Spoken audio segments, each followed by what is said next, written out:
Welcome to Wizard Team, a Black magical podcast for Black magical stories.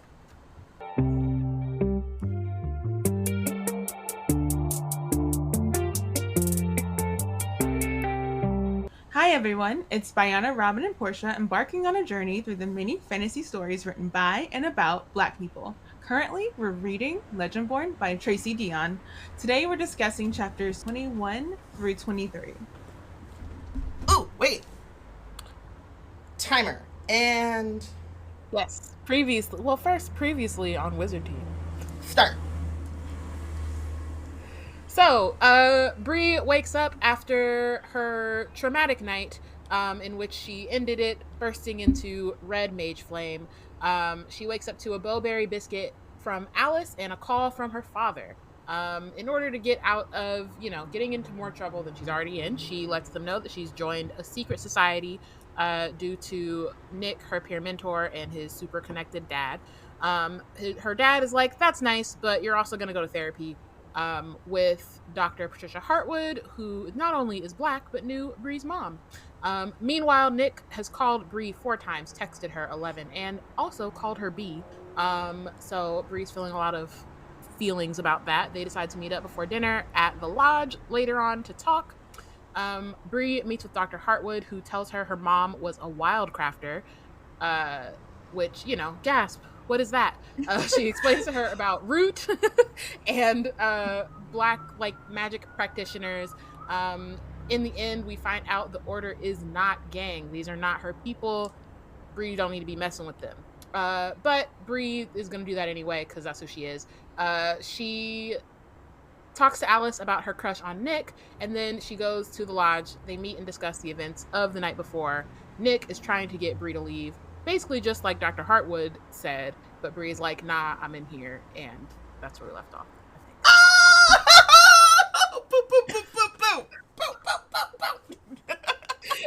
And that's what happened last week on Glee. Woo! Okay, it defeats the purpose if we spend a bunch of time celebrating the fact that That's you did true. it. Let's go on. Let's move on. Chapter 21. That was masterclass. Okay, so now we are in chapter 21. Bree and Nick finish their conversation in the bedroom and head back down to the banquet and racism. In the bedroom! There's... I don't know. When I say and racism, just so you know in my notes, it's like the banquet and racism in all caps. Because, good Lord. It's just immediately... It's immediate and ongoing in a way that I'm like, the fact that. But I'm just thinking, the thing is, we've been counting the different days she's been on this campus, and each day, racism has happened, and she's supposed to walk into multiple racisms back to back in one day, and in 20 minutes. And it's like, I hate to be like, big ups to composure and I think it gives me a little bit of respectability, politic-y type of feeling to be like, I'm so glad at how she handled herself. Don't let them see you angry. And but it's also like, good Lord. I don't think that it is respectability in this case because it's not, she brushed it off and ignored it. Like, she went, we'll get there, obviously, but she was ready to read some of She handles it in a, so it's like she handles it in a great way, but she's not just, letting it. Yeah, she's not letting it flow but it's not like she's worried about how they're gonna, perceive her. I guess is I think. Yeah, which is true. I think that's the biggest part of respectability is that's not her more biggest worried about concern how other in this people perceive you discussion. instead of how it's the way that she handles her. She's not worried about. Yeah, the way that she handles the racisms while remaining fully within herself. And I say this as someone who I am not a knuck if you buck type of person. I'm not really a Same. Not a fighter. I'm not a fighter. You know what I mean? We've talked about ride or die. I'm ride, make a plan, think it through, leave. Eventually we will die. Eventually. We die because I was ready to die. But I'm not. And to back up something, no. Even when I am at my most whatever. I don't really fight because it's just like this is a lot of energy, like for me to like expend a lot of energy on someone who I find to be not worth my time, right? I read these and I was like, nah, hands need to be thrown. And the fact that she like, so anyway, let's just get into the first racism because we come down the stairs and then racism 1 just boom. So they're still kind of like talking, getting ready to go into the banquet. They get down the stairs, and then these 3 women will walk in the door, and they are the Order of the Rose, or Order of the Karens. Hood, Edwards, and Schaefer are all mothers of chapter members. I also had the thought, like, none of these folks go out of state. Even if, like, why would they do that? I would at least go out, like, why even would they to do another that? chapter thing. Why like, would they might do that. They might go to other chapters, but I I'm not trying to go wouldn't to a banquet say... and my mama showing up. Like, ugh. But why would they do that when all the family has put together for them, all the things that the benefits and they can be rewarded from are all right there in front of them? I mean, they can reap all the I benefits. think also you're forgetting this is a cult. Like, they're not. You know what I mean? Like, this isn't like... No one's trying to rebel. They're not just like regular The biggest rebel in the room is Nick, like, and he's right where he is. That's even the biggest he is rebel. Still at the dang chapter. Like, yes. He rebelled, but he's up the street. Like, he is right here. He is right here. Regular, like, I'm leaving for the summer. Or, I mean, for college, because I don't want to be, like, you know, I want to be independent. No. This is definitely I'm the scion of whatever the fuck. Like... Nah. You're correct. I didn't realize, or I didn't put 2 and 2 together. But my thing is not like, oh, they're gonna leave the order or be like, you know, whatever. It's just like, I don't want my mama showing my mom was on the, like, you know, you have your mom on the PTA, and like when you're in elementary school, that's cute, right? That's fun. My dad was like our chaperone on field trips, and my dad's awesome. I was loving it. My mom would just show up and like bring stuff and like, cool, whatever. But then in high school, when your mama just showing up and everybody's like, I'm gonna tell your mama, and everybody know your mama, you're like, can I not live? Can I not just be? In college? Yeah, I don't think it's the same.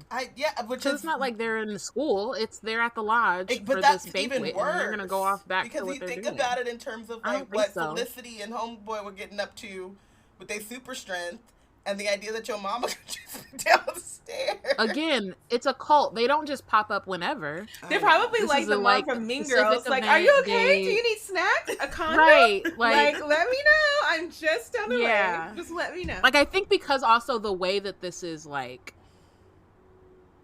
the authority, the way that it's built, like, you know what I mean? Like, the structure is a lot different than like a regular date. Even when like they see Nick, they have to defer to him. They're grown-ass women and have to defer to this 17-year-old, right? Like, yeah.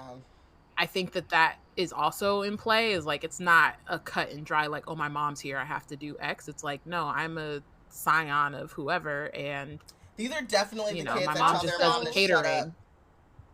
In a way that 100%. I can fathom. But and also those, like, all their life expectancy is very short. So they're like, I mean, you could try to tell me to do whatever, but I'm also not supposed to live past 25. So when I'm going to hold off on having sex until I'm 25, get out of here. See ya. Bye. Yeah, I think it's 35, but your point stands. Yeah. You see a sock on the door? Don't bother. Like, why are you even up here, Mom? Why are you even trying? Yeah, these are definitely the kids that tell their parents to shut up. So, so the Order of the Karens, these 3 women come in, and then Virginia Edwards mistakes Bree, we say, for a caterer, and then talks to her like a servant. Is like, here, take my umbrella. Did you not hear me? Like, almost called her girl, if we being honest. Almost called her girl. On the tip of her tongue. Yeah. It was implied. It was very much implied. Bree just stares at her. Very much implied. Like, she's like, yeah, I heard you. And that got nothing to do with me, though. I don't know who you And what if I were deaf? And what if I were deaf? Would you feel doubly stupid? I hope you would. Yeah. I really hope you would. Like, Nick, basically, like I said, tells Virginia to shut the fuck up. I was like, oh, okay. Like, my expectations ain't got nothing to do with you. This is my page. You will treat her with respect, or you can move the fuck on. And then she gets all in her, like, extra Karen bag and decides to be like, you are expected to, you know, whatever. She probably wants her son, thinking that her son would be a good squire for Nick. We don't care, Karen. And then she asked him what his father thinks. Yeah, she asked him what his father thinks. Lord Davis comes in and is like, I think it's great that he's in the building. So, but you notice how he sidestepped saying anything about Bree, though. Martin does not. He doesn't. Yeah, no, he doesn't like Bree, but no, he's definitely. I know you already did the Mean Girls reference, but I definitely like wrote in my notes like he's not a regular dad. He's a cool dad. Like he's just trying to. He's just anything Nick does right now. He's like, yep, and that's what I'm saying. Like, he's just happy he's in the building. Like we're not. And I don't think he really takes Bree seriously. No, not at all. I don't think he does. Like. So he's just and I think she's the reason he's here. Cool. We kind of get I kind of get this feeling of like Jonathan Davis type of thing too, where it's like she can be your little plaything, but then when it's time to get serious, she got you got to leave her in the dust, right? I get that kind of. He's just sowing his wild oats. Yeah, you know? Yeah. He's just it's a phase. He's still in his rebellion phase, but like now this is how it's manifesting today, you know. Which is all disgusting, but whatever. I'm here to hear. It ends this conversation. Yes. I guess. For me, it was just like, I'm like, he's not any different than any of the Karens in his mindset towards Bree. No. He just literally is like trying to keep the peace with Nick. He wants like something different than them. So yeah. It's not. This is not the fight that he's not. This is not the fight that he's gonna, or the hill he's gonna die on or whatever. So anyway, Lord Davis is like, let me escort y'all to the kitchens where the actual hired help are. And like even like the hired catering, like it don't matter if they're hired, if they're caterers or not, treat them like fucking human beings. Like just be oh no, why would you do that? Thank you. Like don't be gross. Why would you do that? If I spent all my life and all my family before me spent all their life doing their best to show how they are above every other person, why would I stoop down and make a common worker feel welcome in the place where I hired them to work? Why would I do that? I don't know, man. You know, morals. Just what are those? So are those related to my societal value and where I am in the class? I don't think so. So Bree is like, who the fuck are those women? And Nick explains that the Order of the Rose is a women's auxiliary group founded when women couldn't page Squire or Scion. Bree is like, yo, I thought you said it goes by bloodline.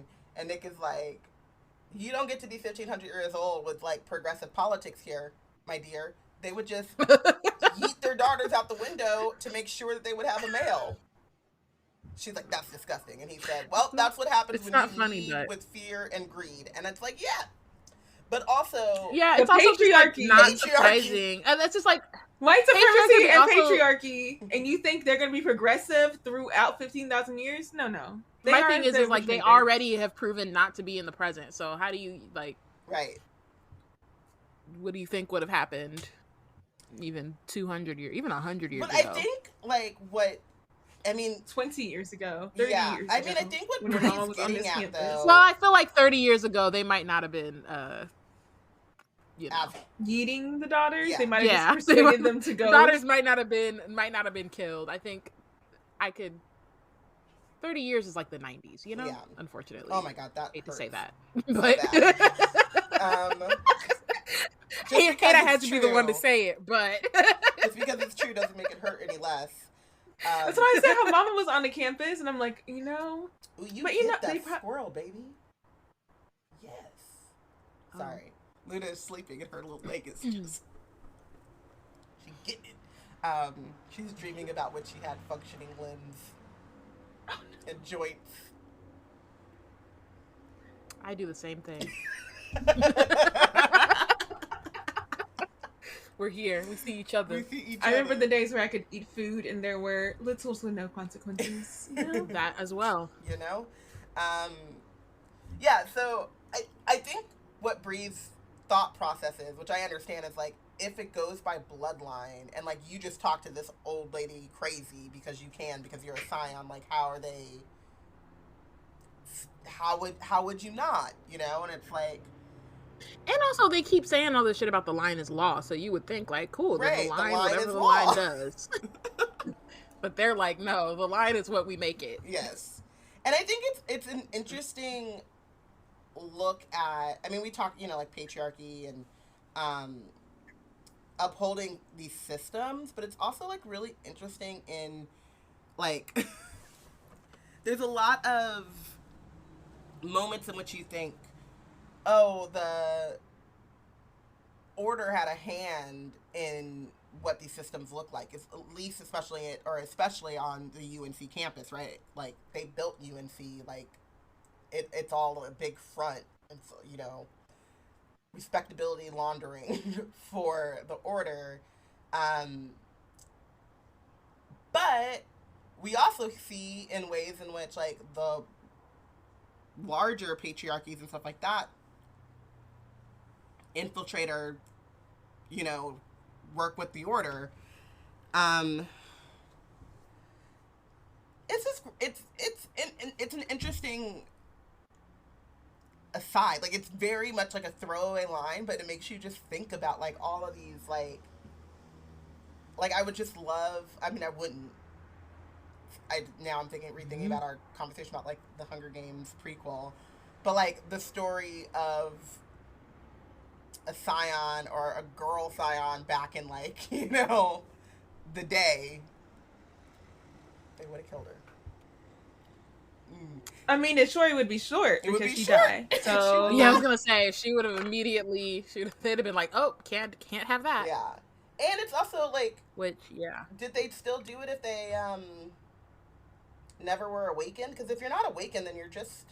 This is like the part that I'm like, I need the logistics of this. Like, I still don't fully understand. I feel like you could just look at the English throne and get some of the information there, like how they look at lineage and how they didn't have women able to inherit or whatever. And just imagine those women getting yeeted instead of just being disinherited. And there you go.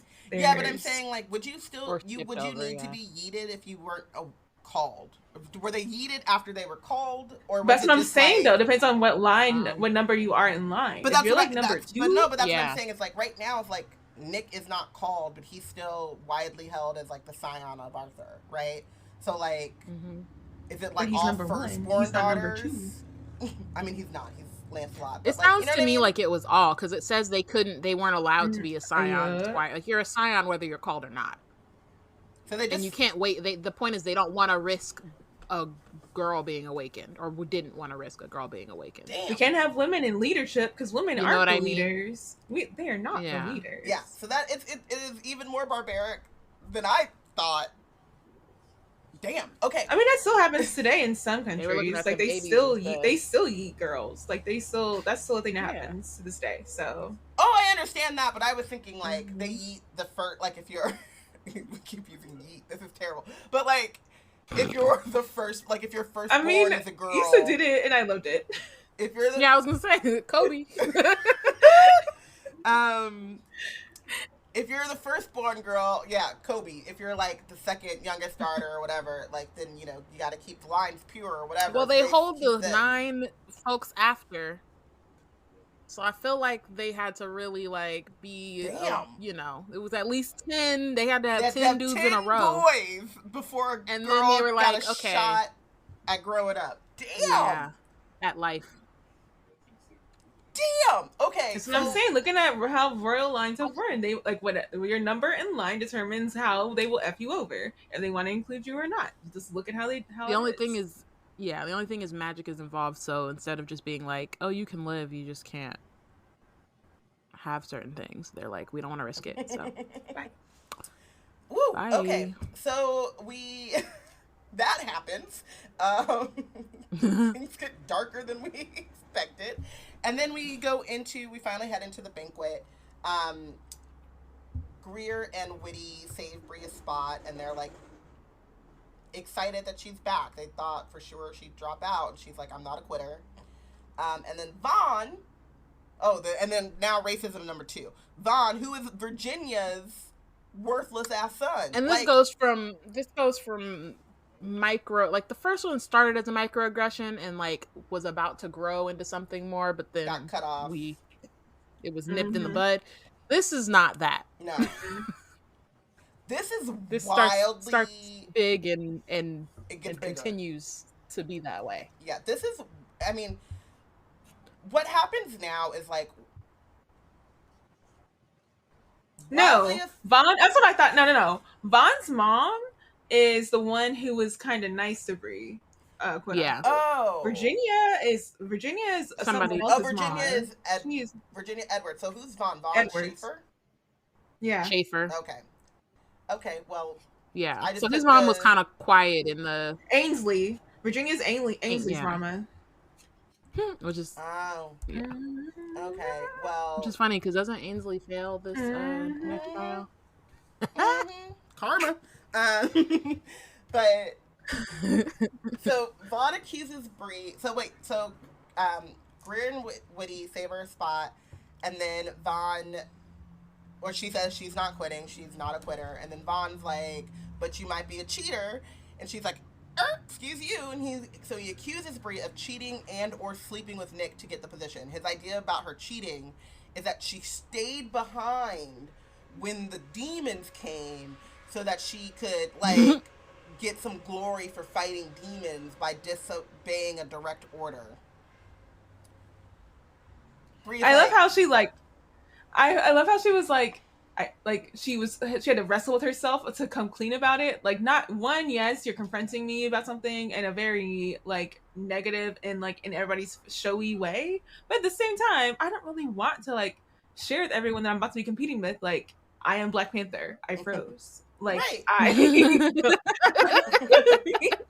don't want to own up to, like, under pressure, I might not do that well because I'm not trained like y'all. I don't need y'all to know how much that really does apply to me in this moment. Right. So she, does come clean, though. And I do love this because it's like,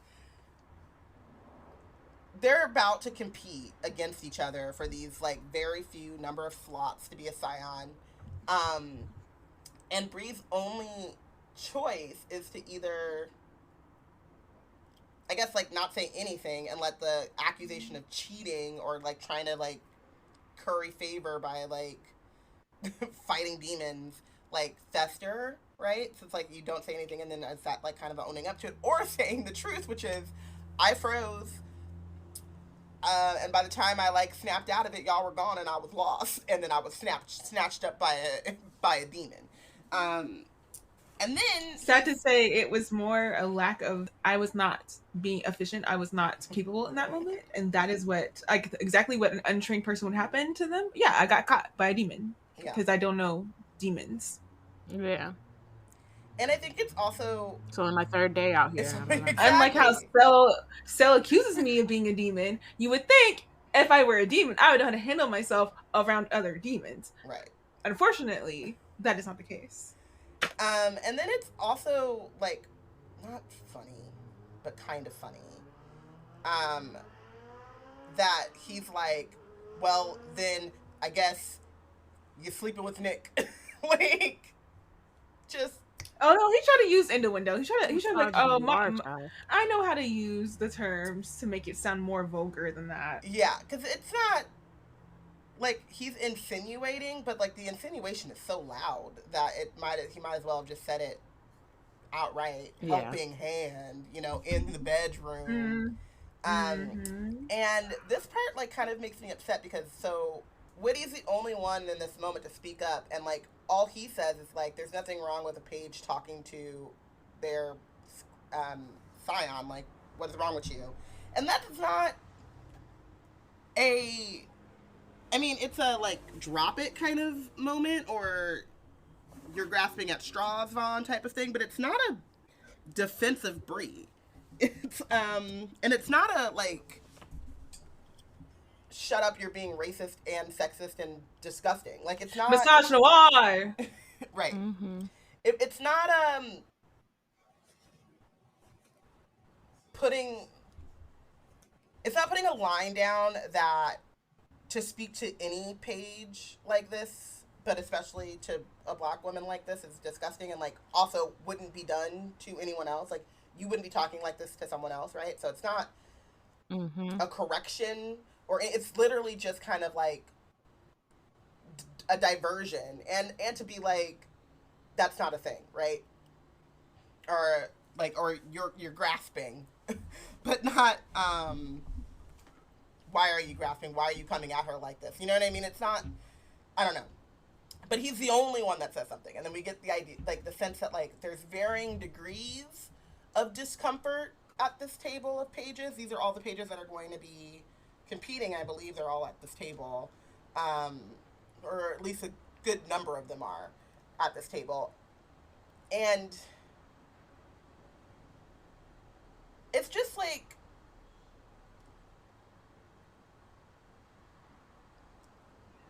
it's not disappointing, because I didn't have an expectation that they would do anything better than this, right? Like, you can't be disappointed unless you expect a different outcome. But it's just like a further confirmation of how alone she really is, especially in this page class. And she says, or she thinks to herself, you know, Nick just, like, when they were in Nick's room, they just talked about her disappearing, and as she's like getting ready to defend herself, she decides, like, she's not even going to try to disappear because that was foolish. So she thinks Nick was foolish to think that was ever possible. For bigots, it doesn't matter how or why I'm truly here. The fact I'm here at all is wrong enough. And so, right. Because doesn't Vaughn also bring up affirmative action or some shit? Yeah. Which I'm like, what is affirmative action? Y'all got affirmative action in the order of the round table? For real? Since when? This one was that a priority for y'all. And Bree points out, y'all is it because Tor said it? Because Tor said, "Oh, we have the most diverse class." Is that what you're like? Oh, that was the order saying that they were that they cared about affirmative action. Is that what you're taking? Because like, what are we on? But that's the thing, though. Like, as I was reading it, I was just thinking about like that whole rhetoric, and obviously, you know, there was recently a case about this. In the bastion in of real life, and like progressive politics. It's not the first one, obviously. Exactly, but like, it's a thing of like saying, "Oh, you're getting special treatment," but they only say that because they know they're getting special treatment, and they think that they're the only ones who deserve that special treatment. So then, if someone else is getting these things or taking what they think are their, you know, places, their spots, then they must be. They're getting things they don't deserve. It's that I don't even know if it's fully that. Sometimes I think I just like to say it. Like in this case, I feel like Vaughn was being very much like, I am going to rip into her. She's up here smirking around like she's not going to quit. Oh, she's getting out of here some kind of way, and I'm going to make this very uncomfortable for her. She does not belong here. She needs to know she does not belong here. So it's more. I don't think. I know the reasoning behind why they do it, but I think another component of this is like he is doing his darndest to make sure she knows that she's not welcome. Psychological warfare. Yeah, absolutely. But that's part of it. Yeah. It's like the tactic to get them out. But I think too, and this is like the part where like Bree thinks this, the affirmative action that is actually taking place is the fact that this entire order is based off of legacies and bloodlines, right? Like right, like Ron didn't do anything. You didn't do anything to like, deserve to be here, and then your parents have paid. Like he's like, you know, we've trained for this. Like your parents have paid for trainers. That shows more privilege, stuff. Right? And you've been, and like, so if you're really mad about me being here, like, and I haven't had any of those advantages that you have, then like that's sad for you, which is basically what. Her comeback is, and I like the ether beat is playing. Do you have it? While she drops ether. A-E. I was gonna say, could you read it? Just because I feel like all of these, we gotta read the reads. Okay, so let me go back to that part in the book. 1 second.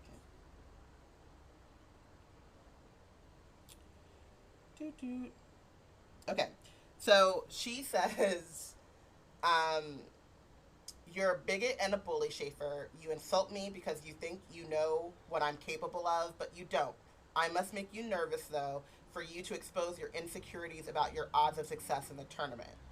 And then Vaughn growls, my insecurities, and then the ether beat drops. The aether, drops. Yes, I bite out, and your carelessness. You've just questioned in public the judgment of the scion of Arthur himself by suggesting that he brought his page forth without good reason. I grin and look Vaughn directly in the eye. Our future king does not owe you an explanation, and behaving as though he does displays insubordination, disloyalty, and fear. Not power, not strength. In fact, I pity the scion who chooses you as their squire. That is, if you get chosen at all. And then there's a beat Mic drop. And then there's a beat of silence. Vaughn launches himself across the table to do what? You gonna hit her? Y'all gonna fight? You gonna scrap? Okay, I will also say these stretch of chapters is Bree knowing how to read and whoever she's reading having no Wholly real unprepared. response. Wholly No unprepared. preparation, no idea how to come back. It comes back to the Little John and Eastside Boys clique of my motto that I have gotten from them. Don't start no stuff. Won't be no stuff. And you start some stuff, you better be ready for the stuff that pops off thereafter. You can't not be ready for it. If you start it, be ready for it when it ends. You may not be on top, and you need to recognize that because you started it without any forethought about how that was going to end for you. And then he looks ridiculous, right? Because he's launching himself. We're at this catered banquet. You look so dumb right now. Exactly. And I think also that's why I was talking about, like, I mean, again, folks jump up to stop him from, like, hitting her or whatever he was gonna do, and, like, Bree doesn't even flinch. No, she's just like, sitting there smirking. Kobe, talk about Kobe. Got him. Can we name this? That's what it's like. Can we name this? This title, Black Mamba Behavior. That's what the title. I'm gonna put it right now. Black. I don't know. Mamba Behavior. That can be a. No, because listen, y'all don't know this because you don't go to sports ball, which makes me sad. But there is a very, very famous clip of, I think it's Matt Barnes. It doesn't really matter, but I'm pretty sure it's Matt Barnes inbounding the ball and, like, thrust it in Kobe's face to try to get him to flinch, and Kobe's just like, come on. Like, no flinch, no blink, no nothing. Like, what you gonna do, throw the ball in my face? I'm Kobe Bryant. Like, I'm locked in. Locked in. And then he does this little smirk. The Black Mamba, you know, you thought you were gonna get me, but I'm Kobe Bryant. I am not scared of you. And that's basically what she does. Like, she leans back and smirks. Like, do you know how embarrassing that is?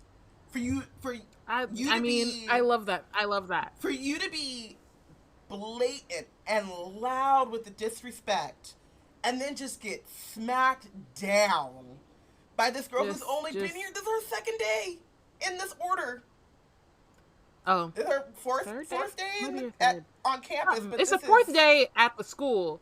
But it's her second day in the order. She brought back. You're right. She brought the king back. First off, your asses weren't doing nothing. Nick was out here, early college behavior. Playing cricket. You know what I mean? Having a good old time. She walked in the door with your king, dragging him in. She dragged your own king back in. They don't know that part. They don't know that part, but that's what happened. She gets snatched up by a demon, comes away with it with, like, a scratch. Lord Davis got his back cracked. Nick got concussed. Tor got concussed. She got a cute little, little bite on the cheek. She had a nighttime hair. They don't know that. And that is the biggest. Honestly, worst. That is the biggest thing. Either way. Lord Davis is out here in a wheelchair, and Bayana's like, impromptu night wash, the worst outcome.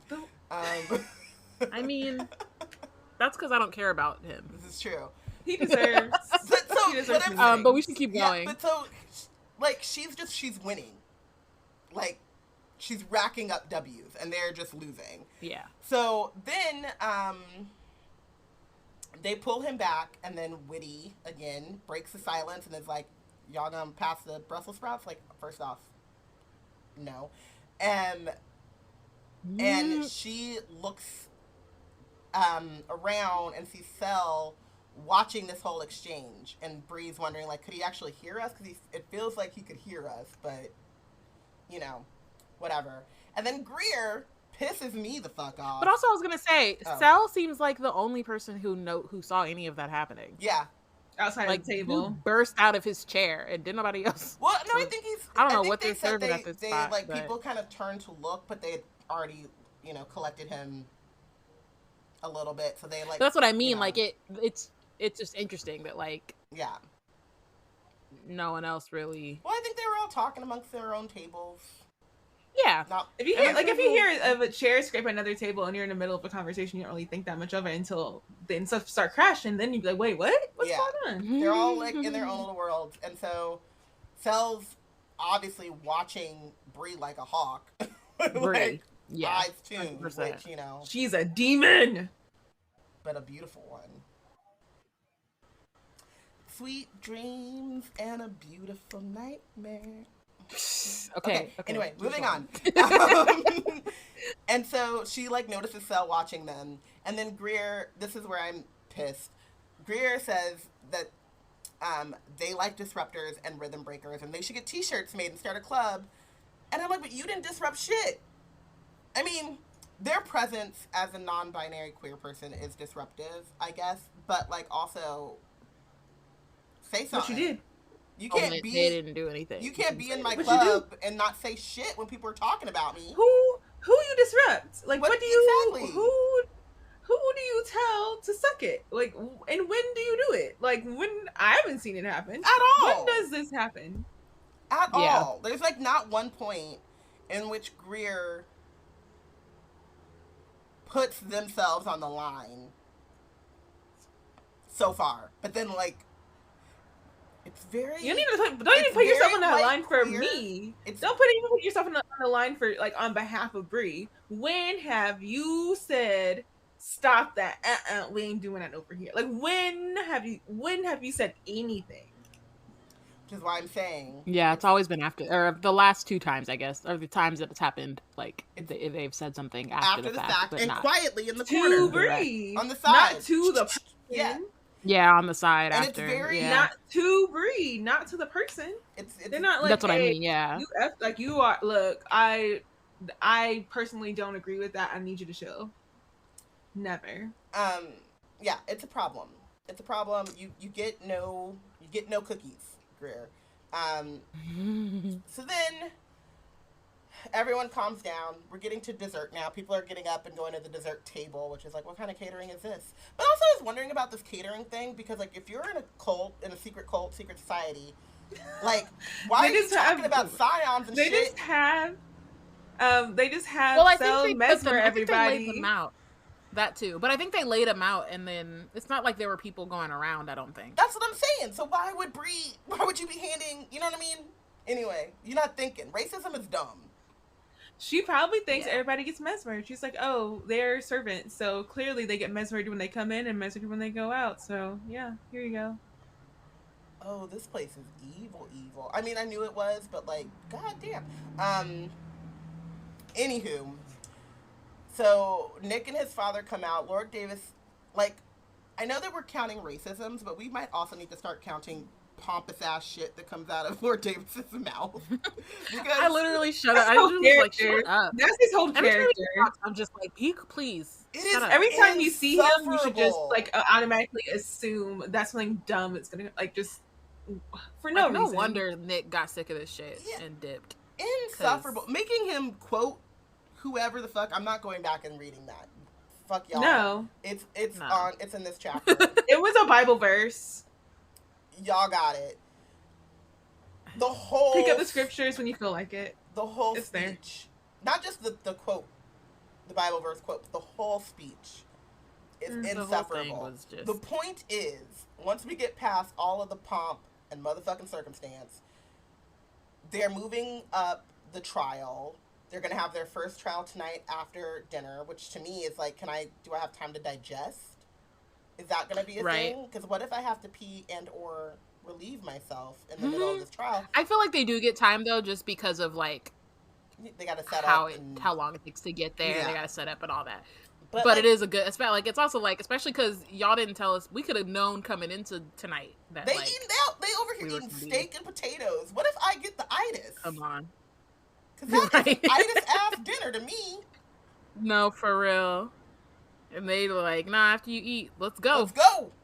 Y'all could have said something. I feel like they're trying to tell them, like, don't get comfortable. Like, don't ever get comfortable. I agree with that. So he also admits that the 5th ranked Scion of K was called last week. And then someone, I didn't write down who, Evan maybe, I don't know, yells out like, and we're just now being told, and they decide the Regents kept it quiet because it's been more than 50 years since the 5th ranked was called. That is insane to me. Which doesn't make sense. That's the opposite reason to keep it quiet. That you actually should say something. You should say something right away. That's the reason to say something. And what if someone had, what if it had gotten out secret, like, you know how rumors are, you know, gossip mill is, right? Ever. Like, what if somebody had gotten wind of it and you hadn't confirmed, so then people were just already talking about it without confirmation and then freaking the F out already anyway. So, then what? Then what are we doing? I mean, and it's very possible that they would find out about it, because it's not like they don't have the internet and phones, and, like, these chapter members don't know each other. Like, they may not be close, right? Like, North chapter, East, Southern chapter, whatever. They're probably not close, but this whole thing is so incestuous that they know each other. Somebody got somebody's number. Intimately. Yes. Correct. Yeah. They give each other helping hands. That the insinuation that Bayana was making for Bree actually applies to the other chapters and how all the chapters interrelate to each other. That's what that is. But I think also if the Regents are saying, like, don't talk about it, then... You know people talk. Did you know? No, I know they do. But again, this is a cult. Like, they are not going to be calling up somebody from the Southern chapter to say nothing if the Regents said, keep that shit quiet. I feel like the Order of the Rose... This is the vibe I'm getting from them, because they're Karens. And just, yes. I feel like they have so little power, like actual power within the Regent Order thing, that the gossip must be outrageous. Like, they must, like, oh, I have the upper hand because I know something that you don't know. And then they probably just, like, telephone information all the time. So it could be really easy for them to just, like, well, that's why we have information about who's moved on in line and y'all don't. Like, I feel like there's ways it could have gotten around, and maybe they didn't pass it to the kids, but like the adults might all know. Yeah, I mean, it's possible, but they definitely didn't know. The kids definitely didn't know. They should have, though, because keeping it from them didn't make any sense. And it just doesn't make any sense. They announced the first trial will take place tonight, and then the tournament will be done in 6 weeks' time, and then ask if any pages want to forfeit. 3 of them do, which is smart. Good for y'all. And then the total number of competing... Including Loudmouth Craig. Hey, I was going to say, literally, including said, Craig, who was talking all that Craig shit. was like, oh, Nick, I want to be your squire, and I'm ready, and blah, blah, blah. Squire. And then he was like, oh, Camland? Oh, like, we trying to fight? Nah, I'm good. I'm out. I'm remiss to bring up this series, but it was giving Percy Weasley kind of. But I feel like Percy, if it comes down, like, he kind of came down to it, he was willing to fight, but only for his family. He was a very much like a Vin Diesel kind of fighter. Like, he's only going to fight for familia. And I don't know that if Fitz's brother, if Nick was Fitz's brother, then Craig's brother, then maybe he would be down. He's like, oh, familia. Like, I will ride. I don't even think that. Yeah, he said, me, I can drive. I want the glory and he wanted the it was just what Nick was talking about before. Yeah. Like, I mean, yes. I'm just like, I'm like, am I underplaying Percy? Because like maybe Percy, I think Percy just believed in he was just drinking the Kool-Aid, and his ambition clouded his moral compass, but he was able to, because of the way, sorry, we're going all into this wizard boy and shit, but like, because of the way that war was being fought, especially through like propaganda and shit, like he took the easy out, or he decided to be like willfully ignorant, even though all of this like stuff wasn't, you know, he was just. But I also feel like that comes from a level of safety too. Like I feel like that comes from a level of like, I don't want to, like the way the whole ministry was like, I don't want this to be real, so it's not real. Like I feel like he was buying, like, yes, he's buying into the behavior that they're exhibiting, which is also like safety. Like yeah, I don't want to. I mean, I think it was that, but there was also the like, not only like, because you know, like Dumbledore and them weren't believing it until, well, Dumbledore was, but like like a lot of people weren't believing it until he came back. They saw him. Right. But like it was mostly, to me, it was like, why would I go against, like, I have plausible deniability and I'm not trying to mess up my bag. And so like, not that. But I don't think that's what Craig is doing. No, and I think that Craig is all about, he's like, his bag. I'm down, and then it's getting real. Yeah. I'm out. I'm out. And then like, I can still have like he can still be a vassal. He can still be in the exactly. Like he gets all the privileges of being in the order without having to fight in the war. His ambition will be changing though. He'll probably be like, I'm no longer ambitious, like Scion Squire. He's already this is his last year for him to do it anyway. So he's like, plan B, time for plan B. He's like, we'll just do the other thing, which I don't even know if it's a plan B necessarily, because if Arthur never got called, he could still do whatever he wants. You know what I mean? Like he can still be out here. He can still like, was to just have the title linger without the why title. Why was he never picked? Like he gives pick me, but no one wanted to pick him, and I'm like, who? Like, what did you do where all these classes? He might not have tried out before, like, you know what I mean, or he gives me the kind of person where he definitely wasn't like in early college. Like he's just like here. He probably tried out, but was like, you know, pick me, don't. But like Nick wasn't around, and like the higher, we don't know, but like the higher Scions might have just already had squires, and he was going for the top because he never wanted to be called. He doesn't have a squire, and he's been around, but he always gets called. He wanted Nick. He never wanted to be called. Never actually wanted to serve. Yeah. So he wasn't trying to go for the ones who were on the lower. Yeah, he was trying to go. He was probably guaranteed to be called. And like so, and then I also want to say this is that like the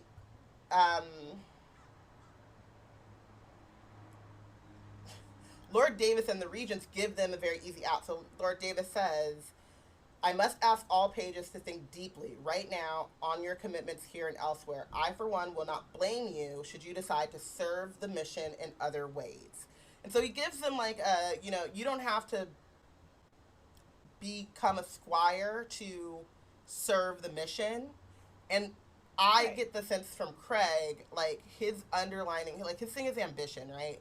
And like, he's thinking about this the way that people think about joining like fraternities and other secret societies that are not cults, of like, when I'm 50, I could be a senator, but I gotta get to 50. So you telling me that I might get abatement?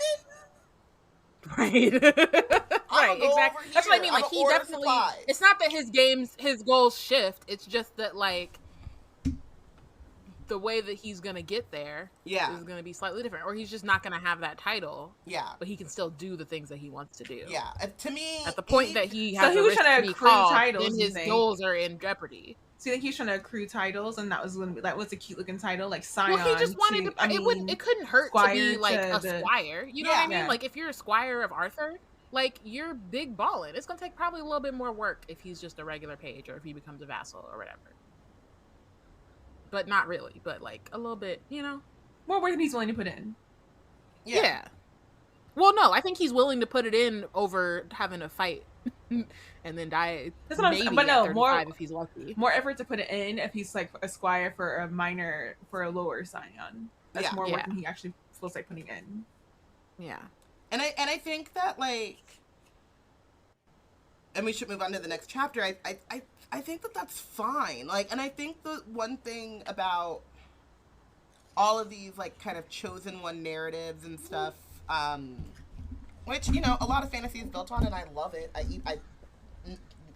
Like, who am I to say that I'm not reading this shit? Eating it up, right? Not the first nor the last chosen one fantasy story that I will be reading. But I do like the sense of there are people who are like, I don't want to be the opt hero. out. You can My opt out. goal is very achievable and small. Like, I'm trying to, like... Yeah, there's really only, like, 13 people who cannot opt out. And I guess the Merlins. But other than that, like... But they just have to defer to number 9 or number 10. Is it they are 10, or is it that it's, you know what I mean? Is it like countdown? But no, because even Nick says, no, like, I think if you are born a Scion, you can't opt out. You can't opt out. Yeah, like we've already seen that with Nick. Like he, sure, but I mean, like this is poor. Take a death. We got. Porshèa said you can opt out. You can opt all the fucking way out. You can opt out of existence. You can always opt out of existence. Damn. Oh my gosh. With the assumption that these people want to live, the Scions can't opt out, but everyone else pretty much can. The Scions and the Merlins. And the Merlins, yes. So wait, and this is the other thing, though, I'm confused about, but we'll get there. Never mind. We'll get there when we get there. But and I think we don't get there until, like, Bloodmark. And this is just my brain not remembering. But, like, do these people go out and give helping hands to demons to make sure that they get Merlins? How much do they get to backtrack the correct? No, because I think I think that how much demon blood is in? They're not doing it now. The Cambions are like, they had relations with demons further on. It's like the demon blood just keeps popping. It's like it's a one drop rule essentially. But but like how? Back in the day, no, but I'm saying, like, you have like somebody had ambitions, like they were strongest. They were getting their back cracks in the fun way. That's what I'm saying. They're correctly getting cracked in the other way. Is Cell a stronger Merlin because he has demon blood closer? More recently? I don't know. We'll get there. I don't remember. I don't remember either. And I don't think it's clear. I think his mother story like, is very murky on purpose. I'm hoping that in the final book or something that we'll get more clarification. But this is my side theory. I honestly feel like there's a relationship between Bree's mother and Cell's mother that we just haven't been privy to yet. Yeah, I agree. And if we get any flashbacks, I'd like to see their flashbacks on campus back in the 90s. But I was just, in terms of the opting out of it all, no, you can't opt out if you're a Merlin because you're a Cambion. Unless you don't fight, right? Or you don't... You could be dead officially on paper, but then not be dead. Yeah. That's what I'm saying. Yeah, and we find other Cambions, or we see other Cambions who are, like, living... Yeah. But, so they can opt out of the order. The only ones that can't opt out then are, like, the Scions. Ish. They can opt out of the order in the way that, like, all other Ether users can opt out. Like, you know what I mean? They're in hiding. They're they're on the run. They can't just be out But here. you can't opt out of, like, seeing demons, that kind of stuff. Because it's the magic is in your blood. I assume so, yeah. Yeah. Unless you are very delusional and you're just like, I don't see, I don't hear. I don't know. Well, all right. Okay, we need to continue because this next chapter is so long.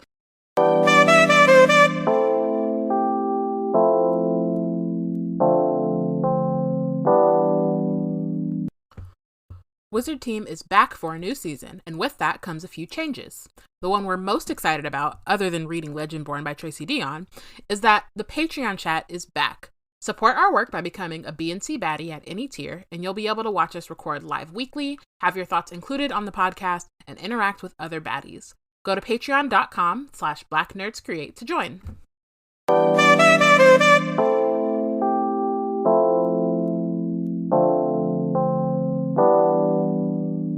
So chapter 22, Bree and all of the pages who remain are mesmered again, basically like blinded so that they can't see where the first trial is, and also don't see the trial grounds before anyone else. So it's supposed to give them like a even playing field in that way. Nick is leading her to the site, which means they have to touch and be close. We're getting this. When I tell you the fact that I got this chapter, and I'm very excited about it. I finally figured out my aversion to Nicholas, and it is because there's a previous Nick that entered my psyche as in my formative years as a child. His name is Nick Carter, and I highly dislike him. Oh God. He is also blonde and blue-eyed, and I am disgusted by him, and I think that has carried over into this Nick, and I therefore cannot see him as attractive. I can't do it. You know what? Wow. Fuck you, Porshèa, because same as I was trying to. Now I gotta sit ago, here and be excited by myself. That's as of 20 seconds ago. Now I'm thinking about Nick Carter. You know who I was thinking about? I was picturing Tristan. Chad Michael Murray. You know, he ass, but he cute. You know, I also don't find him attractive. He's not attractive, out of pocket, cute. But... Eric Von Detten, cute. He's not attractive. They have asshole at the forefront, right? But then there's not. Nick Carter, disgusting. Disgusting. His name is Nick. He's blonde-haired and blue-eyed. He's the formative Nick who has blonde hair and blue eyes in my brain, in my body, and I can't. You won't break I automatically associate Nick with that, and I can't. That's what I'm saying. Like, damn. You won't break my soul. I am not trying. This is like this is objectively like one of the best flirting scenes ever. I am not trying to influence you, and that I am trying to. Because I've been sitting. I'm like, what is it? What is it? And I figured it out, and I was like, you know that's what? It doesn't matter because I'm about to go on Google and find all of the blonde-haired, blue-eyed boys, and there's going to be one that I cannot think of who's right named now. Nick. Who's also named Nick. That doesn't matter. Because honestly, that's what the prejudice is that he's blonde-haired, blue-eyed. Because I love me some Devon Sawa. That was my form of blonde-haired, blue-eyed little boy right there. I was with him. Sawa. But Nick is his name, and Nick he shall be. And that's who my brain pictures. Moving on. Sorry. God damn. So, all right. So, he kind of explains a bit more about the trials. There are 3 of them. They're different each year, but they test the same thing. So again, even playing field, the pages who were in the trials last year aren't necessarily going to have a advantage this year because it's not like it's the exact same thing. She does, or Bree asked about, so in the last chapter, Davis in his speech or whatever brings up the line of Morgaine. And so Bree asked Nick about this. There's a moment where like, yeah, it's fine. So because they don't explain it until this chapter.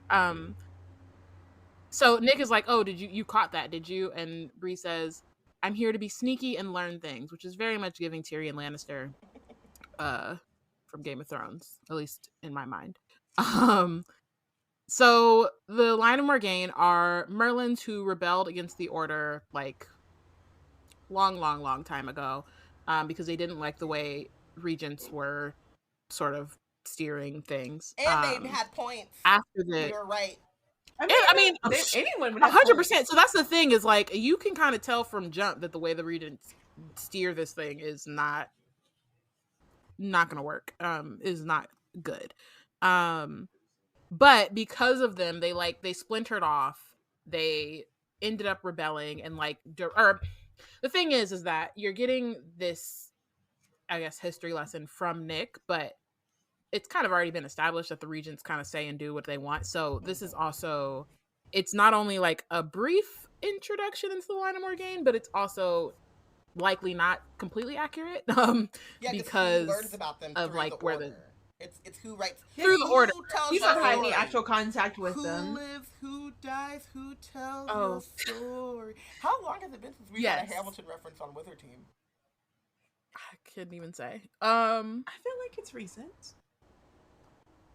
It might be recent. But yeah, no, so it's one of those things where like, and I will say for me, the line of Morgaine and like their origin never sticks with me. So every time I read this part, I'm like, oh, okay, right. Because I just keep, and I think maybe this time it will, just because we're like discussing it. It'll probably like.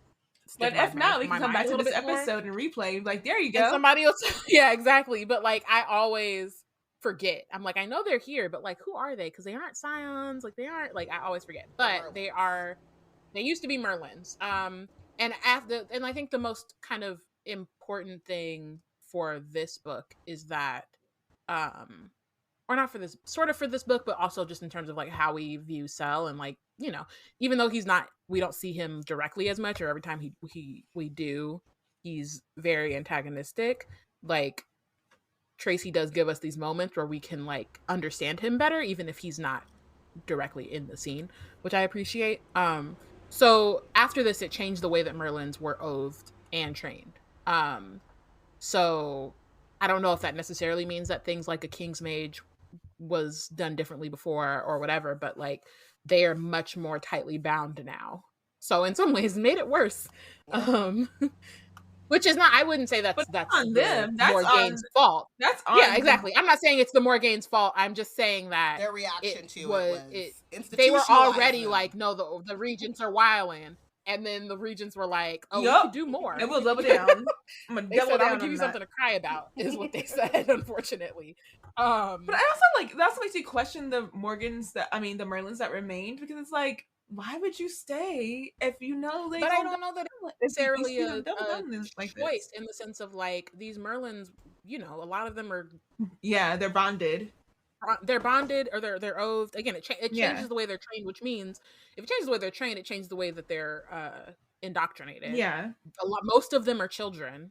But the ones that were there, and then they're also probably taught to like, they're also probably taught to fear the Morgaines, right? Like, it's not like, it's one of those like, you don't want to be that, and also there's that risk of being killed if you know, I just think it's interesting. Like, I think it'd be interesting to hear from perspective of like the ones who's like, oh man, is it like too late to sneak off and go with them because they wilding over here? Like, I thought they was doing a lot too, but I wasn't as pressed about it. But now I'm pressed because now they pressing me. You know what I mean? They got me out here doing all these. Yeah, I don't know that I feel like, because so Nick does say that like the Morgaines like either targeted, I don't know if they specifically killed, I don't have the book open right now, but like they definitely targeted other scions and squires and, you know, other folks or whatever.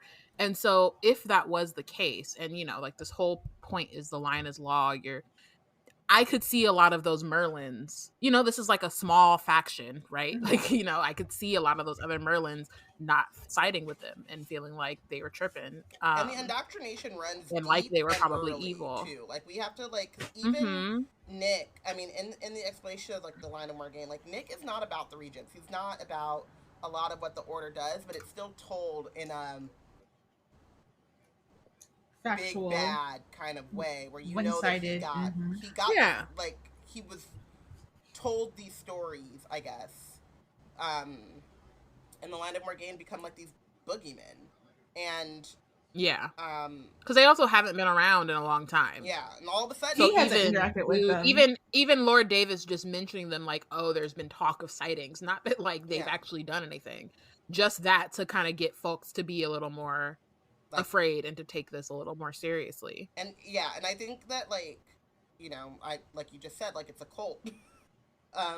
You have to always think about like how early these folks have been indoctrinated, and where they're getting their information from, and how their critical thinking skills or independent thinking skills have been beat from them, really. At least in regards to this stuff. So they're also the reason for the Regent's zero tolerance policy against unauthorized ether users. So again, we've already talked about that. We saw the shackles from the Salem witch trials. Even Bree, like, she has seen how she's like, I'm not telling anybody about this mage flame I got going on over here. it's just, again, like, without, or Nick even says, like, without oaths, the order falls apart.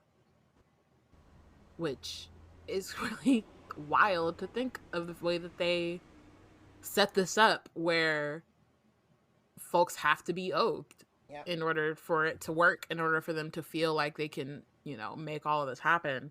They have to, like, magically bind each other, or bind these, you know, children mostly to this institution. They're all serving at, like, gunpoint, basically, which is, like, that's not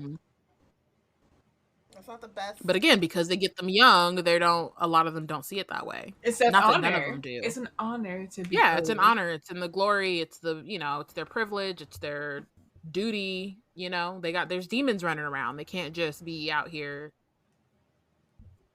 doing whatever they want.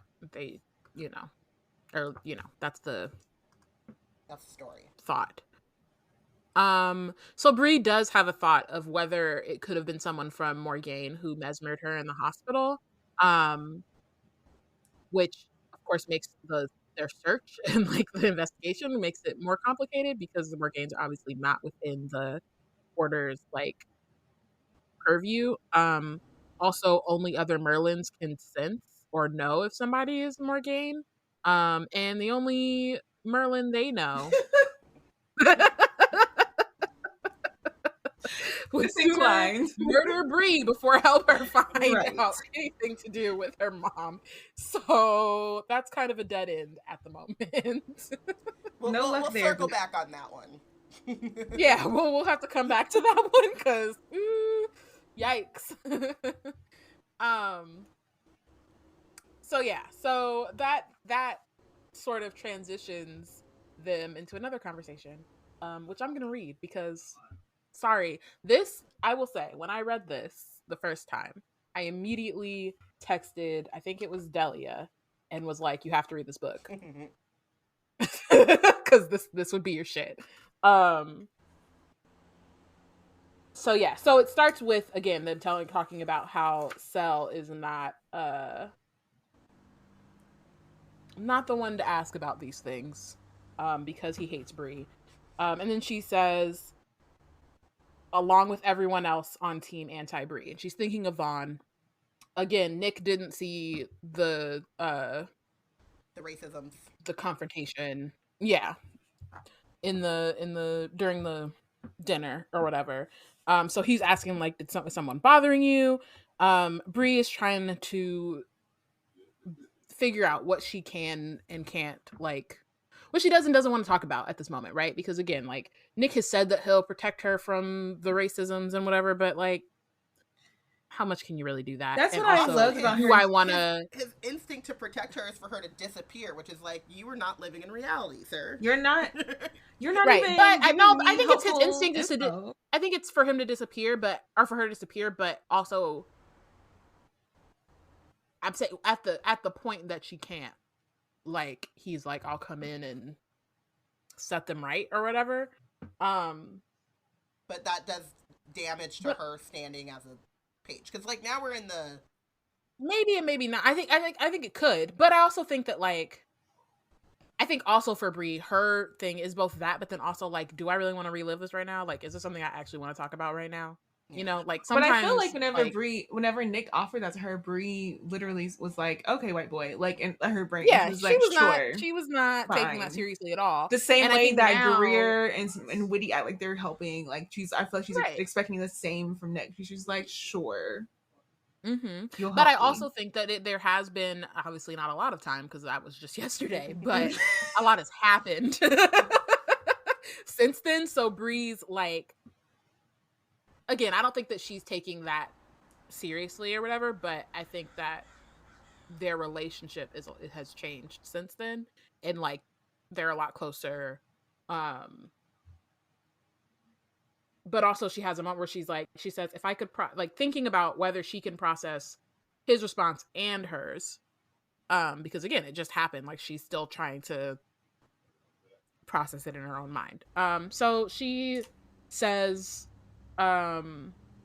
she, like, kind of settles on saying, nothing I can't handle. People think I'm gunning to be your squire, and I guess use my feminine wiles to try and convince you to select me.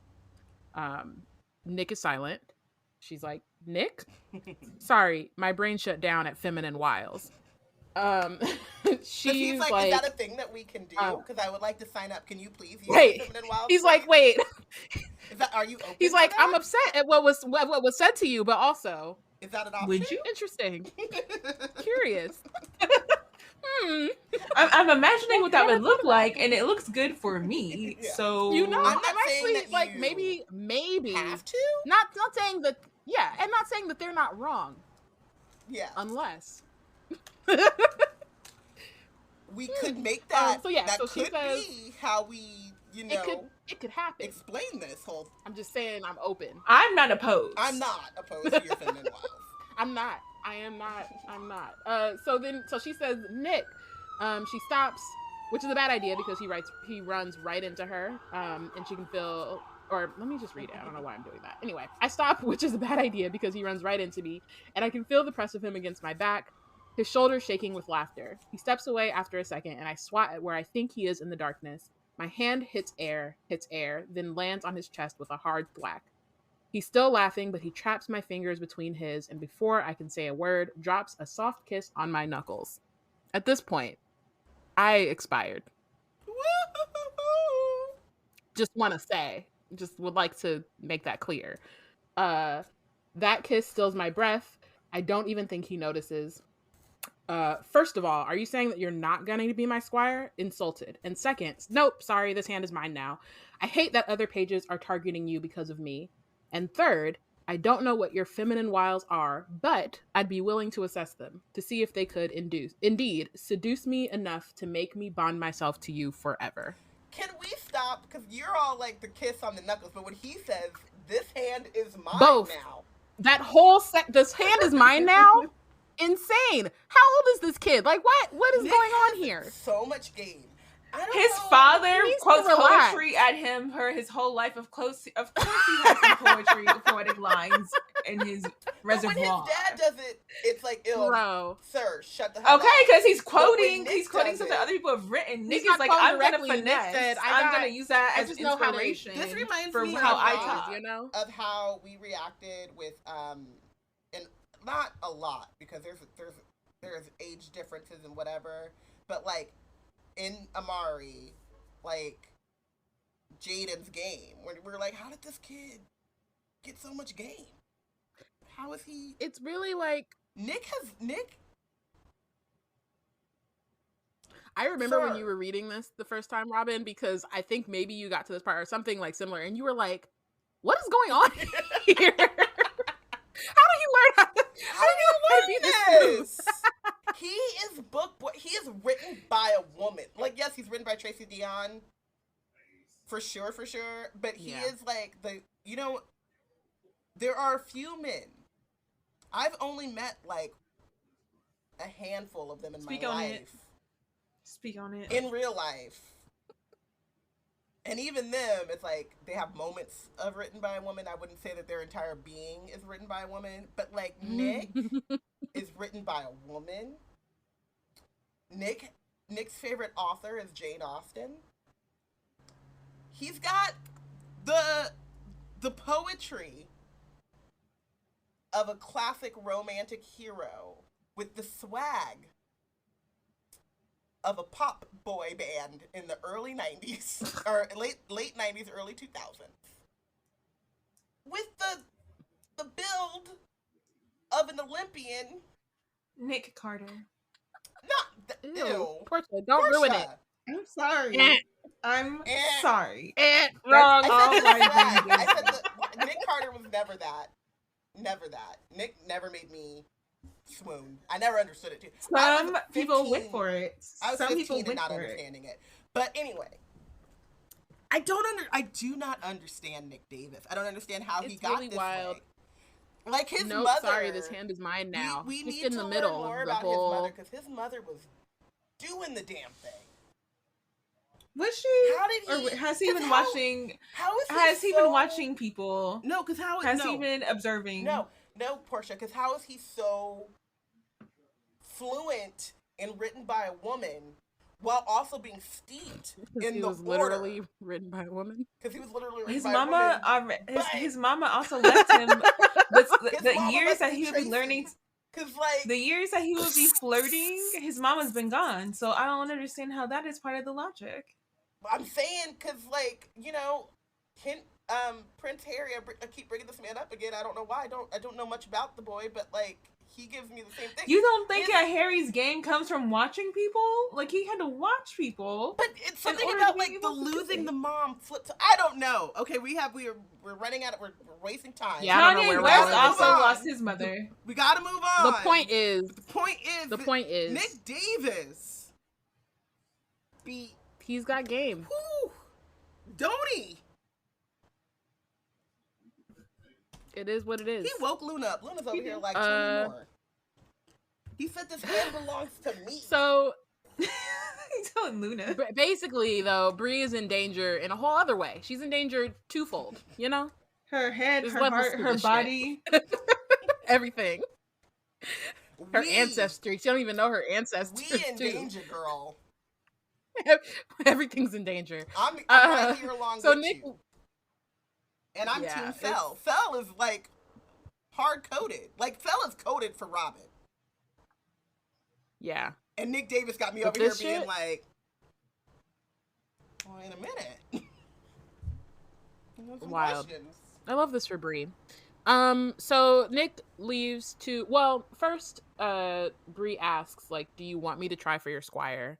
And he, kisses her knuckles again, but then just says, you need to decide that on your own. So it gets a little angsty for a second, but then he leaves to check on the trial site, and then here comes Selwyn's ass. Dropping out of the trees. With his coat flapping in the night air, sounding like a bat.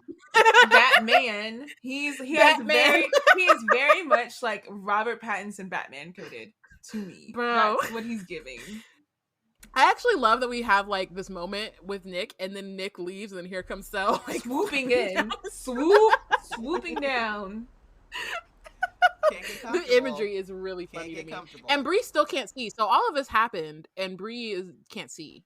And it's like at this point, it's becoming a routine for him. He's like, "Oh, y'all in the woods? Nick's out, and Nick's out the way." Well, so the thing is that he doesn't actually do anything. Bree just can feel him looking, and so then says, "I know you're there," and then Sel drops down and is like, "Oh, only a demon would say that," because that's his only. That's all he can do. He's all he can say. He's always on demon time, so he naturally assumes that Bree is as well. Literally. So he's came to taunt her again, because that's kind of what he's doing. But Bree is over this shit. She already had to deal with Vaughn's ass. Like, if he gonna get me, do it. She had to deal with Ainsley's mama. She had to deal with Vaughn's ass. Now you over here interrupting her, like, you know, not really interrupting her crush time, but I'm gonna say that. He's trying to. Okay, Maura Higgins. And so then she's over it. So she's like, okay, you know what? We're about to do this. She says, you keep threatening me, but in the end, you don't do jack. You can't touch me because I'm your king's page, but you taunt me anyway because it makes you feel important. I can't imagine the beating your ego's taken, being ignored by the very scion you swore your life to. I'm just like, Ether beat has followed her around. Read, bro. The library is open. Come on. She is precisely the mouth that I wish that I had at that age. Like, to this day, I was in grad school. Situation happened, and I was like, I have the exact words to say what I want to say right now, but my anger set up, I won't. If I start talking, I will sound like I'm crying, and I am not crying, and I'm not about to cry, but I do want to tell you every single which way in which you got me effed up. And Bree's like, I don't got that problem. Got it. I don't got that problem. She does not have that problem at all. She does not have that problem. It's wild. And then, okay, so then Sel's response is funny because out of context, it hits really hard. And whenever I see it just in the wild, I'm like, ooh, that's a great line. But then in the context, I'm like, this is actually weak as hell. This is all you have to say. It's weak. He says, you have a silver tongue, mystery girl. I feel the sudden urge to tear it out. It's because you got read for filth and you don't know what else to say. And now you're leaving. You're resorting to violence. You're resorting to violence. You know, you scared her when you talked about violence last time you saw her. So you're like, I'm going to resort back to violence again. Because you ain't got nothing. You ain't got shit to say. You ain't got no comeback. Exactly. So you did not learn from, you were not in the same library that Bree's in. Never even took a book out. Never even strolled the block where the library is in vicinity of. You don't know. Come on. Punching out outside of his weight class. Then he leaves. Finally met someone that the stary bits don't work for. Exactly. Jumping out of trees don't. At that point, like, do you not feel dumb? Do you not feel like maybe you're doing a bit melodramatic? Like, every time I come and see this person, I swoop in down some trees. Do you not feel? I don't know. It's embarrassing. It's embarrassing. Like, is a routine not too routine for you? I don't get it. So of course Nick returns after Cell, flies his ass back out of here. So Bree explains what happened. But we do find out a little bit more about the King's Mage Oath. So Cell can feel when Nick is in danger, and Nick can feel Cell's murderous intent. The fact that Nick did not feel Cell's murderous intent in that moment is interesting.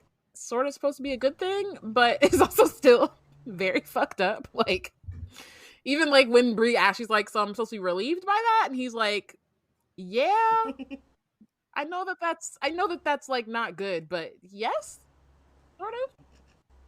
I guess. Yeah.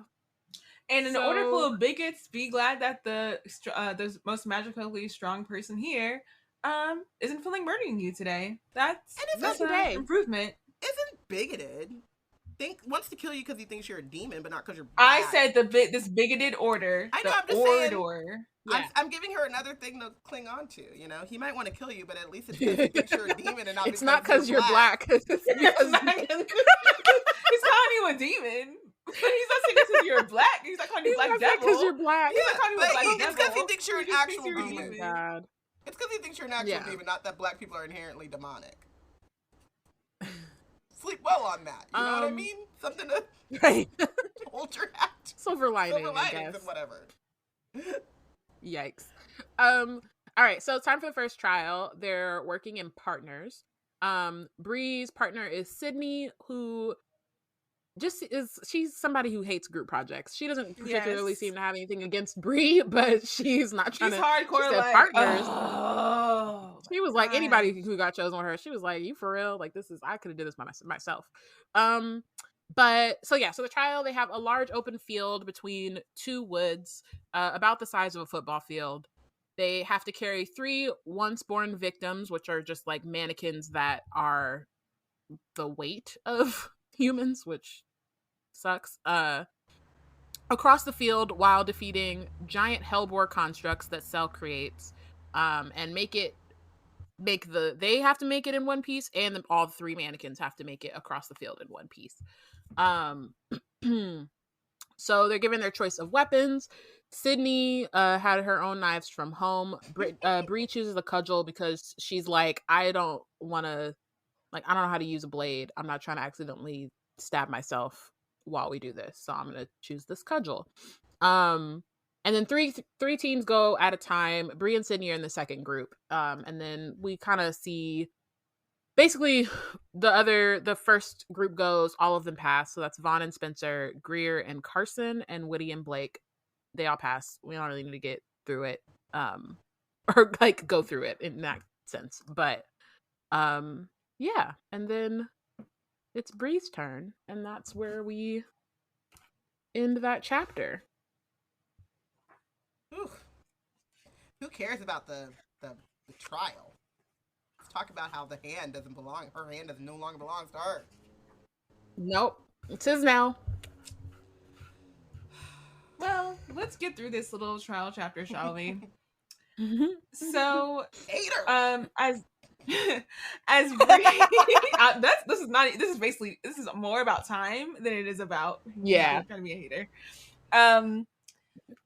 So when Bree watched her number one hater of the year right now, Vaughn, go through the trial, she was trying to check and see if there were any like strats that she could pick up. She finds herself doing the same as her trial starts. The first two people out of the like boundary and into the field are Ainsley and Tucker, who immediately fail. Immediately, just their tactic was, oh, let's run onto the field and take out the magical what are they, bulls? Boars? Yeah. Boars. Like pigs. Let's take out, right? Yeah. A boar is like a big pig. Yeah. Their tactic is to go take out the boar. The boar is like, see, what you're not gonna do is come to me straight on and think you're gonna win this battle. And they immediately lose their breath trying to fight the boar and lose the fight as they're eliminated immediately. Hate that for her and her mama. I mean, oh well. It seems like you did not prepare your daughter for do. But something as Bree and the rest of the people who were like, this is their trial, are sitting there watching this, still reminds them, you're supposed to be out here. You're on the clock. So they run out there and get to moving. And while Bree and Sydney aren't besties, they do have a decent strategy, which is for Bree to take on the heaviest load first, while like she has the most stamina and like adrenaline pumping, and Sydney will be the distraction, and for Bree to try to get the most mannequins out of there while Sydney is taking on the board. That all goes well. The first body goes down, mannequin body goes down, but the problem is that when Sydney was fighting the first boar, she threw a dagger, and because Bree is not field certified, her perception was not, let's check out the field as I'm running with this mannequin body. Her perception was, let's get out of here. And that leads to her slipping and falling on said dagger. And so I will say too, I think she mentions that she did track and field, which I'm like, that's a good little thing to slide in there before we do this shit, because like at least we know she's fast.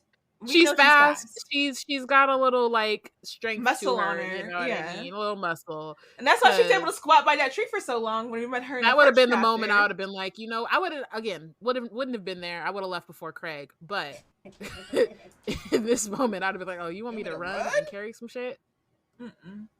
I can run and carry something, but I'm gonna run the whole time. Like I literally will. I'm gonna push my way through it by like just running, and then as soon as I stop, I will die. That's the problem. Yeah, I'm like, you know what? The just no running thanks. is where you lost me. Thanks, but no thanks. Especially if it's human sized. Like, no. No. I can't. Okay. So she falls with the mannequin. And so she ends up having to like abandon it, and Sydney she tells Sydney to get the mannequin to safety, and then she grabs Sydney's knife, and she's trying to figure out what to do next. So what she figures out is like she's friendly with trees, and as a Southern girl who climbed many a tree before she got too tall, I love this for us, because she's like, the tree and I are friends. I know I can get up in a tree, easily scale that sucker and be safe and figure out my next steps from there. It gives me a good vantage point. I can figure this stuff out. That's what she does. And the boar can't get her. So she's able to like kind of get a good glance of like what the next step is. And while she does get a vantage point and come together with like an idea for what to do, there's not a lot of thinking. There's more doing. Because the next thing she does is fly out of a tree, and she says in her head, The boar is backed up now, just a few feet from the tree line. It's hard to work getting the cudgel and leather strap with one hand, but I manage it quickly and hold the still buckled weapon away from me and the tree, waving it a bit to get the boar's attention. It stops moving. Its beady eyes follow the motion eagerly. This is a bad idea. And then she throws the cudgel with her free hand, and then the boar follows the cudgel while she shoves off from the tree and launches herself forward onto the boar's back with the dagger down. And it's only from the grace of gravity that like it forces the blade through the creature's neck and not her like actually trying to like aim the knife down multiple times. And so even though she gets tossed around like a rag doll, she's able to give it the fatal hit that she needs. And she's able to scramble away. Sydney tells her to run, and so they both make it with the final mannequin just in time to be the only ones who win their match, because the third team went through something sad and left two of their mannequins lying gored upon the floor. A reference to a 90s classic. And they too are eliminated. So I think that's what. Now we have 8. We're down 8. Yeah, we're down to 8. 12 teams of 2, 4 people left. Yep. Yeah, we're down to 8, and we can't even think about that though, really, because right when Bree and everyone like kind of like gets an idea of like, okay, we made it, Mama, we're here. They look around and Bree is like, they're like the ones who made it are like congratulating each other and stuff, and then there's people who lost and they're crying and blaming each other for losing, and Bree's like, I'm not a loser, but they don't like me over there. Even the people who like me over there aren't like stepping with me like that. So she literally and figuratively is uncertain on where she should stand, and she just in that moment where she can't, she looks over. Which I think is funny, is to Cell, like, because like the romance part of this, like she's unsure. She looks to Cell. Cell is not looking at her. He's looking at Nick. Also, a romance thing that's hilarious because of the whole Cellbrick thing. Triangulated. Yes. And behind Nick is a freaking snake demon that just crazy. That just is stealing a move from Bree and Cell doing the flyer squirrel technique from the sky. And here we are. Cell has to freaking finagle a way to freaking save Nick from a hell snake 2 seconds after they finish off the first trial for the freaking Squirehood thing. So I also want to say, like, did Tracy like just Google animals and be like, you know what? Yes. Hellborn. Yes. No, not that. Of course, she put hell in front of it, but she was like, "What's gonna sound the most like disturbing? Hell snake. Let's go." Like, yeah, that flies. It flies down from the sky. Like, come on. God, just snatch Nick up so quick. No, ma'am. I don't plan to either. You don't just be minding your business and a hell snake comes flying at you. Nope. And also like it's the rudeness of it. It's like you never want to expect to see a snake, but you definitely don't expect to see a snake flying from the sky. Like that's just disrespectful. And then on top of the fact, like we just had a demon attack yesterday. Yeah. Why we got to do it again today? And like, give us a break, sir. This is my thing with like Lord Davis's ass. Is like his plan has so many variants because like he's just opening. Right, gates. It's not like he's controlling when they show up. He's not controlling what comes through when they come through. He's just like, you know, ladies get in free. Hell beasts get in free. You know? Before 11. It's not even that. Like, and then like they're obviously he's opening them close to like the lodge and stuff, and they're obviously attracted by all of this ether. And they're doing these trials, right? So like Cell is just like pushing ether out into the world because he's the one that created all of these boars, these hell, like I don't even think they're hell boars because they're just like They are Hellbores, but they're like they call them constructs constructs. because they're not. He's controlling them basically, and created them. Mm-hmm. So they're doing these trials. Obviously, there's a lot of ether in the air. And then all of these hell beasts are just like, hey, what's up? What's going on over here? How's it going? And his son is in danger. And he in a wheelchair. Like, you didn't think this all the way through. You didn't. No. Yo, just the confidence of a mediocre white man is crazy. To just hope that, like, Nick gets awakened before he gets got by a hell snake on a Tuesday. That's right. Wild. Could you imagine?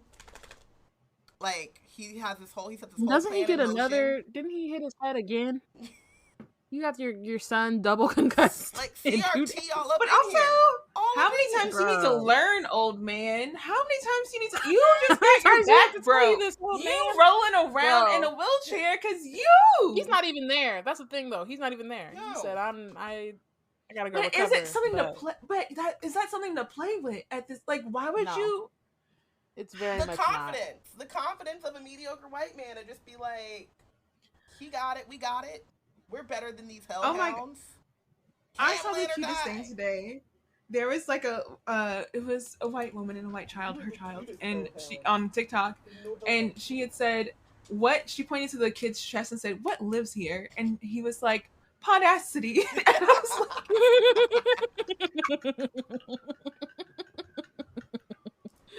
And I was like, they know at a young age, like, yeah, you're full of audacity. Yeah.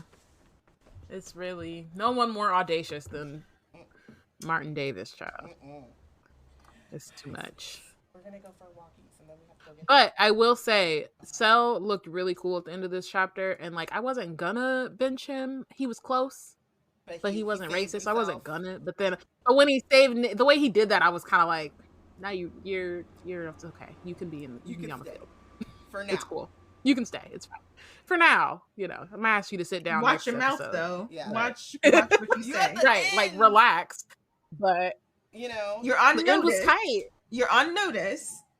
You're the first Just out. know that. You're the first substitution. The bench is there for you at any moment. But now you don't have to sit yet. Right now, you're good. Yeah. Speaking of, who is your MVP? Bree Matthews. Bree, the library is Oprah Matthews. Bree, house of good goddamn. The house of like, we got this. I said what I said. Yeah. The house of we got time today. The house 100%. I definitely got time today. As unanimous, she's also my MVP, and I took Cell's note for her like as my inspo for calling her Queen Midas, because instead of King Midas, who has gold, she's the queen of silver, and she's silver-tongued. Bree, that's what she is. She is Queen Midas.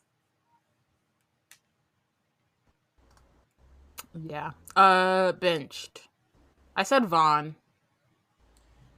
F him. Yeah, I said Victoria and Vaughn, and I actually said all of them, and then I was like, that's ridiculous, but I thought that's the thing. I was trying to like be specific, but everybody was tripping. I thought that they were mother and son, and so that's why I really went with the V's. And because like she seems like the kind of bitch who would name her son like all the kids got V names because her name's, you know what I mean? Just Karen-y, just very, we wear pink on Wednesdays or whatever. Yeah.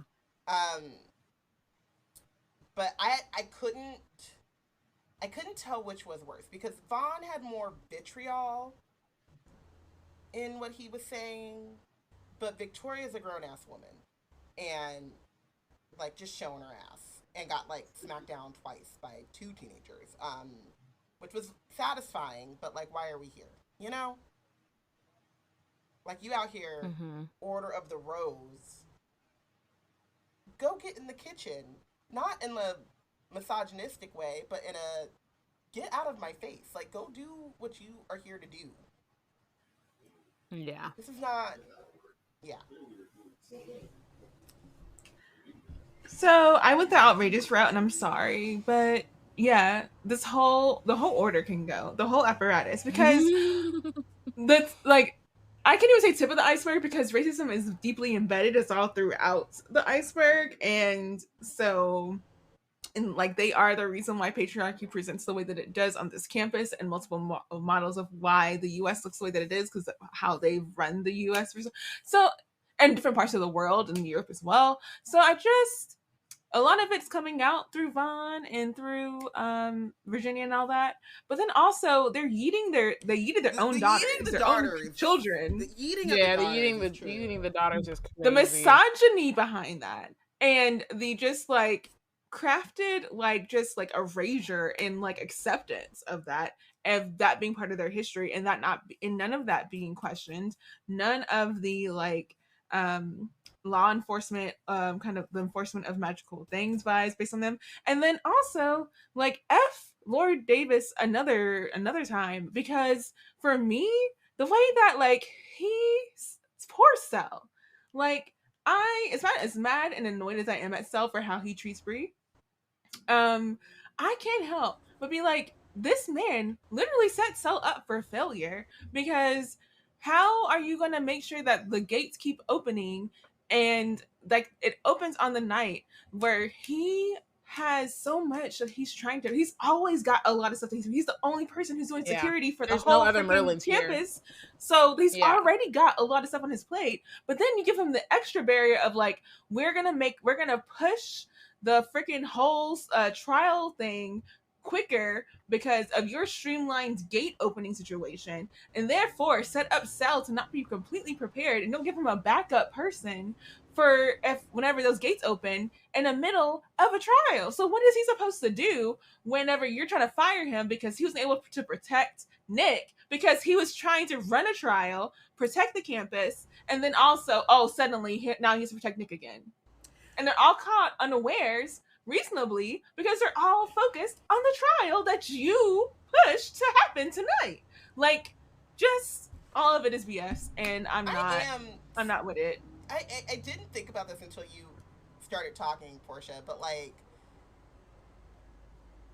it's true, like, and not just in like he's opening the gates or whatever, but the regents are tripping with the idea of like their gates being open, there are more Shadowborn crossing over, there are more partial corp and corporate, like, that's, he says all of this in his speech of why they're starting the trial tonight, and none of the regents were like, we should probably set or place more Merlins on these campuses, like, have like backup. It's still just Cell, and like, that's crazy because in Bloodmarked at least we figure out like how many, like, they got armies of Merlins out here. Like, you couldn't just assign like 2 more or something. You know what I mean? Right. Like, it's insane. He's setting Cell up for failure, and when, like, especially when we get to know like later on in the chapters how he keeps using things to undermine Cell's ability to like his mental health or whatever.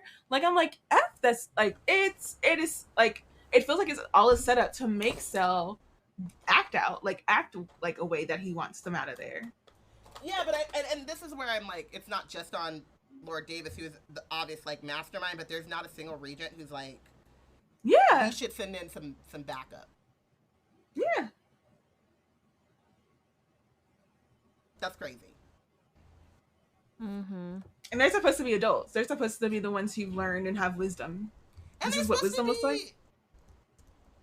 Protecting these children, like, not obviously the children are going to like on the front lines are fighting, but like the whole point I thought of the regents was to keep them as safe as possible, so that they're prepared and ready to fight this war. So it's just, but also Lord Martin has gone rogue. No, but that's what I'm saying. It's not just on him, but like there's no other regents or like they should have observed, like, since there's so many gates opening, since we've gotten to like level 4 of the Scion Awakening, we should at least put another Merlin around here somewhere. And all of the campuses. And that's what I'm saying. Like, even Martin Lord Davis playing the role of head regent or whatever his role is, you know what I mean? Like,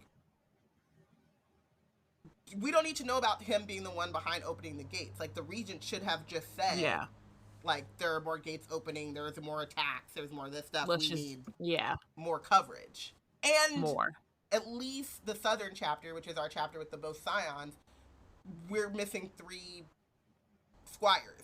So we should, while we're doing this whole thing, have some more backup. Like, that's the part that's crazy. I didn't think about that until she started benching everybody and their mama, and they all deserve to be benched. Because they deserve it. They do. You correct. They deserve it. You are correct. That's wild. Yeah. Well, thank you for listening.